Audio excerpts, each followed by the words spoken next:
খাসির মাংস দেখতে যা জোস হয়েছে না, তাহলে চলুন তো দেখি কিভাবে রান্না করা হলো। ওয়াও, আস্ত আস্ত রসুন দেওয়া হয়েছে। হাঁড়িতে তেল দিয়ে দিয়েছি, এখন পেঁয়াজ আর রসুন দেবো। আস্তে আস্তে রসুন দেখে ভেজে নেব। এটা আস্ত রসুনও দিয়ে দিছি, এটা আস্তই রাখবো, ভাঙব না। এটা অর্ধেক হয়ে আসছে, এখন এটার মধ্যে আমি মশলা দিয়ে দিব, দারচিনি, এলাচি, গোলমরিচ, তেজপাতা সব দিয়ে দিলাম। হলুদ, মরিচ, ধনিয়া, জিরা দিয়ে দিলাম।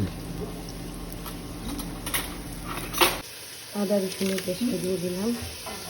এটা কষানো হয়ে গেছে, এখন আমি মাংসটা ছেড়ে দিব।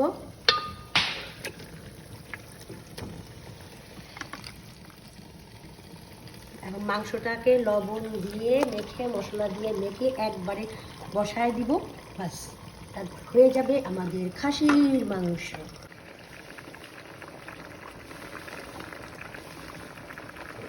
টক দইটা দিয়ে সুন্দর করে মাখায় দিব, ঘরে হাতে বানানো টক দই।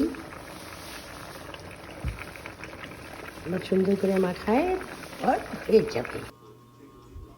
লবণ দিয়ে সুন্দর করে মেখে দিব। 1 চামচ সব মশলার গুঁড়া, দারচিনি, এলাচি, লং সব মশলার গুঁড়া একসাথে গুঁড়া করে নিয়েছি। এটা এখন একটু দিয়ে দেবো।